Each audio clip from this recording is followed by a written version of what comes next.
So Congress party senior అధికార ప్రతినిధి కల్వ సుజాత గారు మనతో పాటు ఉన్నారు. ఒకసారి వారితో మాట్లాడు. నమస్తే మ్యామ్. నమస్తే. అసలు పొద్దున అసలు పోలీస్ స్టేషన్కి వెళ్ళడం ఏంటి, మీరు కేసు పెట్టారు, అసలు ఎవరి మీద పెట్టారు, ఏం జరిగింది అసలు ఒక్కసారి మాకు చెప్పండి. ఈరోజు భారతదేశంలో జరుగుతున్నటువంటి పరిణామాల్లో భాగంగా అంటే బీజేపీ పార్టీ ఎన్నో రాష్ట్రాలలో ప్రభుత్వాన్ని కూల్చింది. ఆ అంటువ్యాధి ఆ డిఎన్ఏ బీఆర్ఎస్కి వైఎస్ఆర్సీపీకి సోకింది. కాబట్టి అలాంటి కూతలు అలాంటి మాటలు మాట్లాడుతున్నటువంటి అసలు రాజ్యాంగబద్ధంగా చట్టబద్ధంగా ప్రజల ఆశీర్వాదం ఇచ్చి ఎన్నుకున్నటువంటి ప్రభుత్వము తెలంగాణలో కాంగ్రెస్ ప్రభుత్వం. ఇది 3 నెలల్లో కూలిపోతుంది, అయిపోయింది కూల్చేస్తాం అని ప్రతిసారి మాట్లాడడం అనేది చట్ట విరుద్ధం. ముఖ్యంగా చట్ట సభల్లో కూర్చొని ఒక పార్లమెంట్లో కూర్చొని పార్లమెంటు సభ్యుడైనటువంటి వైఎస్ఆర్సీపీ ఎంపీ విజయసాయి రెడ్డి గారి మీద నేను ఈరోజు కంప్లైంట్ చేయడం జరిగింది. మొన్న జరిగినటువంటి పార్లమెంట్ సమావేశాల్లో తెలంగాణలో 2-3 నెలల్లో ప్రభుత్వం కూలిపోతుంది అని ఒక అధికారికంగా ఆన్ రికార్డులో ఎట్లా మాట్లాడుతుంది? ఇది అసలు చట్టానికి విరుద్ధం, రాజ్యాంగానికి విరుద్ధం. ఈ విధమైనటువంటి మాటలు మాట్లాడితే అసలు పార్లమెంట్లో ఉన్న స్పీకర్ ఎట్లా యాక్సెప్ట్ చేశారో నాకు తెలియదు. ఇమీడియట్గా ఎందుకు సస్పెండ్ చేయలేదు, ఎందుకు ఆయన మీద కేసు పెట్టలేదు? కాబట్టి ఈరోజు కాంగ్రెస్ పార్టీ, తెలంగాణలో ఉన్నటువంటి కాంగ్రెస్ పార్టీ దీని మీద ఇమీడియట్గా కేసు ఫైల్ చేయడం జరిగింది. దాంట్లో భాగంగా నేను వెళ్ళి జూబ్లీస్ పిఎస్లో ఇవ్వడము, అలాగే బంజారాహిల్స్ పిఎస్లో ఇవ్వడం జరిగింది. ఈ విధమైనటువంటి మాటలు, అసందర్భమైనటువంటి మాటలు కడుపులో ఉంటే, మనసులో ఉంటే, కుట్ర ఉంటేనే ఇలాంటి మాటలు బయటకు వస్తాయి. లేదు అంటే ఎంత ధైర్యం ఉంటే ఒక చట్టసభలో కూర్చొని ప్రభుత్వం కూలిపోతుంది అనే మాట మాట్లాడతారు. దానికి స్పీకర్ కూడా స్పందించకుండా మరి దీని మీద అయితే డెఫినెట్గా కాంగ్రెస్ పార్టీ కేసు పెట్టాలి, దీని మీద యాక్షన్ తీసుకోమని కోరాలి, ఫర్దర్ ఇన్వెస్టిగేషన్ చెయ్యాలి అనేది మాత్రం డెఫినెట్గా డిమాండ్ చేస్తాం కదా. కాబట్టి ఇది వైఎస్ఆర్సీపీ విజయసాయి రెడ్డి కడుపులో నుంచో నోట్లో నుంచి వచ్చినటువంటి మాట కాదు. బీఆర్ఎస్ వైఎస్ఆర్సీపీ అనుబంధంగా ఉన్నటువంటి 2 పార్టీల కలయికతోని జరిగినటువంటి మాటలు ఇవి. ఇది ఏదో ఆషామాషిగా మాట్లాడినటువంటి మాటలుగా మనం తీసుకోవద్దు. ఈరోజు తెలంగాణ సెంటిమెంట్ని, తెలంగాణ వచ్చిన తర్వాత 10 ఏళ్ళు ప్రభుత్వం ఎంత వినాశనం చేసిద్దో చూసినాం మనం. కేసీఆర్ పరిపాలన ఎంత అధ్వానంగా ఉందో చూసినాం మనం. ఇలాంటి అధ్వానమైన పరిస్థితుల్లో ప్రభుత్వాన్ని దింపేసి ప్రజలు మ్యాండేట్ ఇచ్చిండ్రు, కాంగ్రెస్ పార్టీని ఎన్నుకున్నారు. కాంగ్రెస్ ప్రభుత్వం పూర్తి మెజార్టీతో, సంపూర్ణమైన మెజార్టీతో ప్రభుత్వాన్ని ఏర్పాటు చేసింది. మరి అలాంటి ప్రభుత్వాన్ని కూల్చేస్తాము, కూలిపోతుంది అనే మాట మీ నోట్లో నుంచి ఎలా వస్తుంది? అంటే దీని వెనకాల ఒక పెద్ద కుట్ర జరుగుతుందనే కదా. అంటే సెంటిమెంట్, తెలంగాణ ప్రజల ఆత్మగౌరవము, తెలంగాణ ప్రజలు వేసినటువంటి ఓటుని అవమానించడమే కదా. మీరు మీ ఇష్టానుసారంగా ప్రభుత్వాన్ని కూల్చేస్తాం, మీ ఇష్టానుసారంగా కూలిపోతుంది అని మాట్లాడడం అనేది ఎంతవరకు కరెక్ట్ ఇది? కాబట్టి యాక్షన్ తీసుకోవాలి, ఎఫ్ఐఆర్ బుక్ చేయాలి. తదుపరి ఎఫ్ఐఆర్ బుక్ అయిన తర్వాత మేము దీని వెనకాల దాగున్నటువంటి కుట్రలో భాగంగా మాకున్నటువంటి అనుమానాలు, ఈ బీఆర్ఎస్ వైఎస్ఆర్సీపీ గతంలో 2019 ఎన్నికల్లో ఇక్కడి నుంచి కేసీఆర్ వాళ్ళకు ఫండింగ్ చేయడం మనకు తెలిసినటువంటి విషయమే. ఇప్పుడు 2023లో జరిగినటువంటి ఎలక్షన్లకు తెలంగాణకి జగన్మోహన్ రెడ్డి ఫండింగ్ ఇచ్చినాడనే అనుమానం మనకందరికీ తెలిసినటువంటి విషయమే. కాబట్టి ఇప్పుడు కూడా తెలంగాణలో ప్రభుత్వాన్ని కూల్చేయాలి అనే విధానం ఏదైతే మాట్లాడుతున్నారో దీని వెనుక కుట్ర దాగుంది. ఈ కుట్రని మనం గమనించాలి. ఇప్పుడు వైసీపీ నేత అంటే ఎంపీ రాజ్యసభలో ఇట్లాంటి సంచలన వాక్యాలు చేయడము, అంటే రేవంత్ రెడ్డి గారి సర్కారు కూలిపోతుంది 6 నెలల్లో అని అది మాట్లాడడము, అసలు తెర వెనక ఏం జరుగుతుంది అనుకోవచ్చు? ఇదంతా కూడా జగన్ టీం అంతా కూడా కావాలని ఇదంతా కుట్రపూర్వితంగానే చేస్తున్నారు అనుకోవచ్చా రేవంత్ రెడ్డి గారి పైన?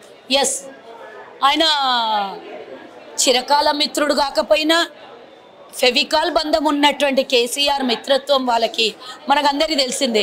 తెలంగాణలో గతంలో నీళ్ల విషయాల్లో కొట్లాడినా మాట్లాడినటువంటి విషయం. ఎలాంటి విషయాలు కూడా జగన్మోహన్ రెడ్డికి కనీసం ఒక్కనాడు కూడా నిందించినటువంటి కేసీఆర్ గతంలో రాయలసీమకు పోయి తెలంగాణ విషయంలో తెలంగాణ నీళ్ళు అక్కడ తరలిస్తా అని చెప్పడం ఇవన్నీ వాళ్ళిద్దరు కలిసి చేసినటువంటి డ్రామాలో భాగం. ఇప్పుడు తెలంగాణలో కాంగ్రెస్ ప్రభుత్వం ఏర్పాటు చేయగానే ఇటు బీఆర్ఎస్ అటు వైఎస్ఆర్సీపీ భయపడుతుంది. అందులో భాగంగానే అక్కడ షర్మిల కూడా కాంగ్రెస్ తరఫు నుంచి మంచి అంటే వాళ్ళకు తగ్గట్టుగా పనిచేస్తున్నారు కాబట్టి భయం పట్టుకొని, ముఖ్యంగా కాంగ్రెస్ అంటే భయం పట్టుకొని బీజేపీని అడ్డం పెట్టుకొని వీళ్ళు ఒక మాఫియా నడిపిస్తున్నారేమో అనిపిస్తుంది. ఏంది రాజకీయ మాఫియా ఇది. దీని వెనకాల వేల కోట్లు ఏమన్నా ఒప్పందాలు జరిగినాయేమో. కాబట్టి అప్రమత్తంగా ఉండాలి. ఇలాంటి వ్యాఖ్యలు చేసినటువంటి ఈ వైఎస్ఆర్సీపీ ఎంపీనైనా క్షమించదగ్గటువంటి విషయం కాదు. దీన్ని పరిగణలోకి తీసుకున్నటువంటి పార్లమెంటు కూడా బాధాకరంగా ఉంది. ఇప్పటికైనా మించిపోయింది లేదు. రేపు పొద్దున ఎవరైనా ఇలాంటి మాటలు మాట్లాడకుండా ప్రభుత్వాన్ని కూల్చేస్తాము అని, ప్రజల ఆశీర్వాదాన్ని కూల్చేస్తా అని ప్రజల్ని అవమానించినటువంటి వ్యక్తుల్ని, చట్టసభల్లో కూర్చున్నటువంటి వ్యక్తుల్ని ఇలా మళ్ళొకసారి మాట్లాడకుండా ఇప్పుడు మేము ఇచ్చిన కంప్లైంట్ మీద ఎఫ్ఐఆర్ చేస్తే మేము ఈడీ విచారణ జరిపిస్తాం. దాని మీద ఈడీకి కంప్లైంట్ చేస్తాం. అలాగే సిబిఐ దర్యాప్తు కోసం కూడా కంప్లైంట్ చేస్తాం. ఎందుకంటే దీని వెనకాల కోట్లాది రూపాయల ట్రాన్సాక్షన్ నడుస్తుందేమో, ప్రభుత్వాన్ని కూల్చడం కోసం ఇద్దరు కలిసి ప్లాన్ చేస్తున్నారేమో అని ఒక అనుమానం మాకు ఎక్కడో ఉంది. కాబట్టి తెలంగాణ ప్రజలు ఇచ్చినటువంటి ఆత్మవిశ్వాసము, ఆత్మధైర్యము, ఈరోజు మమ్మల్ని మీరు ఎన్నుకున్నటువంటి ప్రజాబలం మా వెనకాల ఉంది. మమ్మల్ని కూల్చడానికి మీ తరం కాదు. ఈరోజు పూర్తి మ్యాండేట్ ఇచ్చినటువంటి ప్రజల్ని వ్యతిరేకించి ఇలాంటి మాటలు మాట్లాడితే వచ్చే ఎన్నికల్లో తగు శాస్తి నేర్పిస్తారు. ఇప్పటికే ఏమాత్రం కూడా పనికిరాని గత ప్రభుత్వం బీఆర్ఎస్ ప్రభుత్వం మీద ఎన్నో రకాలటువంటి ఈరోజు తెలంగాణలో అవినీతులు బయటపడుతుంటే ఇంకా ఇలాంటి చిల్లర రాజకీయం చేస్తే రాబోయే కాలంలో దీనికి మాత్రం తగు శిక్ష ప్రజలేస్తారు. తగు చట్టపరమైనటువంటి శిక్షలు కూడా మీ మీద పడతాయి. మళ్ళోసారి ఇలాంటి మాటలు ఎవరు మాట్లాడినా ఊరుకునేది లేదు అని మేము మాత్రం చెప్తున్నాం. అందుకనే పిఎస్లో కంప్లైంట్ ఇచ్చాం. వాళ్ళు ఇమీడియట్గా దీని మీద యాక్షన్ తీసుకుంటారని మాత్రం మాకున్నటువంటి నమ్మకం. ఇమీడియట్గా అవ్వాలనేదే మేము కోరుకుంటున్నాం. So Congress party leader Veeramallu Yadav గారు మనతో పాటు ఉన్నారు. ఒకసారి వారితో మాట్లాడు. నమస్తే సార్. నమస్తే సార్. ఏదైతే మాజీ ఎమ్మెల్యే బల్క సుమన్ గారు చేసినటువంటి వాక్యాలు ఏవైతే అసభ్యకరమైనటువంటి వాక్యాలు చేశారు అంటే సీఎం రేవంత్ రెడ్డి గారిని చెప్పుతో కొడతా అనేటువంటి మాటల్ని ఎట్లా చూడొచ్చు? అదేవిధంగా ఇప్పుడు తన మీద కేసు కూడా ఫైల్ అయింది. మొత్తానికి తను పరారులో ఉన్నట్టుగా కూడా కొంత ప్రచారం జరుగుతోంది. మరి తన్ని అరెస్ట్ చేస్తారంటారా? ఏం చెప్తారు దీని గురించి? బల్క సుమన్ ఏంటంటే ఒకప్పుడు యూనివర్సిటీలో ఉన్నప్పుడు మంచిగానే ఉండేది. ఈ మధ్యకాలంలో ఏమవుతుందంటే 9.5 సంవత్సరాల నుండి ప్రెస్ మీట్ వచ్చినా, ఏమైనా మీటింగ్లో మాట్లాడినా కూడా ఆవేశంగా మాట్లాడడం, టీవీ స్టూడియోలో పోయినప్పుడు ఎవరిని పడితే వాళ్ళని ఇష్టానుసారంగా కొట్టడం, ఇవన్నీ చేస్తూ ఉన్నారు. అంటే అహంకార పూరితంగా మారిపోయారు వీళ్ళు. బీఆర్ఎస్లో ఉన్నటువంటి బల్క సుమన్ లాంటి, బల్క సుమన్ ఒక్కడే కాదు చాలా మంది ఉన్నారు అట్లా. నేనేమంటున్నా అంటే ముఖ్యమంత్రి గారు అంటే 3 కోట్ల మంది ప్రజల ఆకాంక్ష ఈరోజు. అంటే రేవంత్ అన్న అంటే మామూలు విషయం కాదు. అలాంటి వ్యక్తిని చెప్పు చూపించి మాట్లాడడం ఏదైతుందో దాన్ని కాంగ్రెస్ పార్టీ తరఫున పూర్తిగా ఖండిస్తున్నాం. మేము చెప్పును డప్పును రెండింటిని గౌరవిస్తాం. బల్క సుమన్ నీకు అర్థమవుతుందా?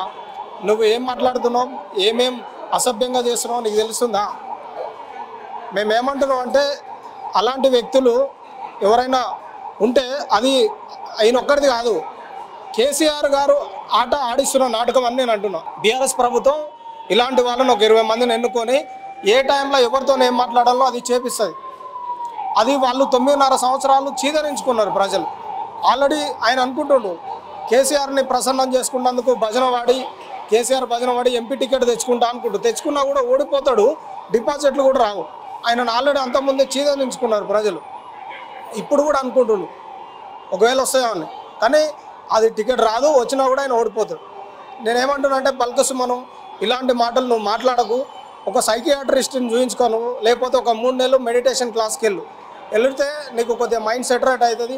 మళ్ళీ పాలిటిక్స్లోకి వచ్చి ప్రజా సమస్యల మీద కొట్లాడడానికి అవకాశం ఉంటుంది. ప్రజా సమస్యల్ని పక్కకు పెట్టి నీటి పంపకాల విషయంలో జరిగిందని చెప్పి రేవంత్ అన్న మాట్లాడితే ఆ విషయం సబ్జెక్టు మాట్లాడకుండా చెప్పులు చూయించి ఆగమాగమై చేస్తున్న బీఆర్ఎస్ వాళ్ళకు ఇది 100 రోజులు కాకముందే ఎవరు చేయండి రేవంత్ రెడ్డి గారు చేస్తున్నారు. రేవంత్ అన్న మామూలు విషయం కాదు. మీ ఇందిరమ్మ రాజ్యం నడుస్తుంది కాబట్టి ఇందిరమ్మ రాజ్యాన్ని తట్టుకోలేక బీఆర్ఎస్ వాళ్ళు ఆగమాగం అవుతున్నారు. కాబట్టి మేము పూర్తిగా ఖండిస్తున్నాం.